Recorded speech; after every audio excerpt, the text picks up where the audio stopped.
የሳዳም ሁሴን ሹፌር አስደናቂ ጽናትና ጀግንነት። የታሪክ ማህደር ብዙ ምስጢራትን ይይዛል። አንዳንዶቹ ታሪኮች በፊልም ስክሪፕት ላይ የተቀረጹ ወይም በልብ ወለድ መጽሐፍ የተጻፉ ይመስላሉ፣ ነገር ግን በገሃድ ዓለም የተፈጸሙ እውነተኛ ክስተቶች ናቸው።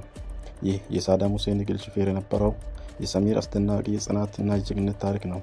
እንደ አውሮፓውያን አቆጣጠር በ2003 የአሜሪካ ጦር ባግዳድን ሲቆጣጠርና የሳዳም ሁሴን መንግስት ሲፈርስ የአሜሪካ ደህንነት ተቋማት ዋነኛ ግብ የነበረው ሳዳምን በህይወት ወይም በሞት ማየት ነበር።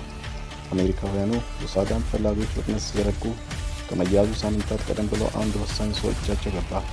የሳዳም ታማኝና የቅርብ ሹፌር የነበረው ሰሚር ለዓመታት የሳዳም የቅርብ ጥላ በመሆን የትና መቼ እንደሚንቀሳቀስ የሚያውቅ በመሪውና በደህንነት መዋቅር መካከለኛ የነበረ ቁልፍ ሰው ነው። የአሜሪካ ወታደራዊ መኮንኖች ሰሚርን በቁጥጥር ስር ካዋሉት በኋላ ከፍተኛ ምርመራ አደረጉበት። መረጃ ለማስገኘት ባላቸው ጉጉት ሰሚርን በብርድ አስጨነቁት። በበረሃው የሚያቃጥል ፀሐይ ላይ አቆዩት። ነገር ግን ሰሚር ከአፍ አንዲትም ጠቃሚ ቃል ሳያወጣ ቀናት አለፉ። ወታደሮቹ ተስፋ በመቁረጥ ለሲአይኤ ከፍተኛ ተንታኝ ለነበረው ጆን ኒክሰን እንዲህ አሉት።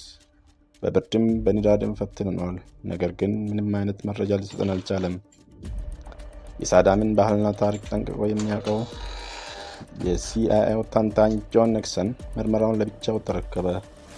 ኒክሰን ሰሚርን ሳዳም የተደበቀበትን እንዲናገር በዓለም ላይ ማንም ሰው ሊቋቋም የማይችለውን ታላቅ ማባቢያና የጥቅማ ጥቅም ድግስ በጠረጴዛ ላይ ዘረጋለት። $25 ሚሊዮን፣ የአሜሪካ ዜግነትና ጥበቃ ከነ ቤተሰብ ወደ አሜሪካ ወይም ወደ ፈለገው የበለጸገች የዓለም ሀገር ሄዶ በሰላም እንዲኖር ሙሉ ዋስትና፣ ከፈለገም የፊት ገጽታ በመቀየር ወይም ፕላስቲክ ሰርጀሪ፣ ከአራቅ ወገኖች የሚደርስበትን የበቀል እርምጃ ለመከላከል ማንም እንዲያውቀው የፊቱን ገጽታ በፕላስቲክ ሰርጀሪ ሙሉ በሙሉ የመቀየር ስምምነትን አቀረቡለት። ይህ አቅርቦት ለአንድ ተራ ሹፌር ቀርቶ ለከፍተኛ ባለስልጣናትም ቢሆን ህይወትን በአንድ ጀንበር ከምድር ወደ ሰማይ የሚቀየር ታላቅ ፈተና ነበር። ሰሚር ግን ሚሊዮኖችንና አዲሱን የቅንጦት ህይወት አይቶ አልተንበረከከም። ጆን ኒክሰን አይን ለአይን እያየ በረካና ቆራጥ እንዲህ አለው፣ የማውቀው ነገር የለም። ይህ ምላሽ መርማሪ ኒክሰንን ክፉኛ አስገረመው። ይህ ሰውዬ ሆን ብሎ የዋሸኝ ነው በሚል ጥርጣሬ የውሸት መመርመሪያ መሳሪያ ወይም ፖሊግራፊ እንዲመጣ አዘዘ። መሳሪያው በሰሚር አካል ላይ ተገጠመ። የልብ ትርታው፣ የአተነፋፈስ ስርዓትና የደም ግፊት ቁጥጥር እየተደረገበት ምርመራው ከዜሮ ተጀመረ። ኒክሰን ጥያቄዎችን በድጋሚ አከታተለ። ሰሚር አሁንም ያንኑ ምላሽ ሰጠ።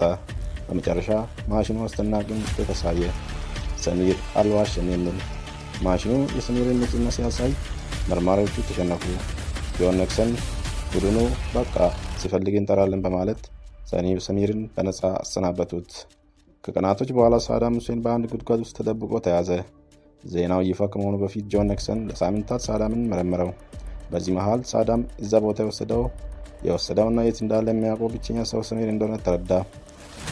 ኒክሰንም ተገረመ።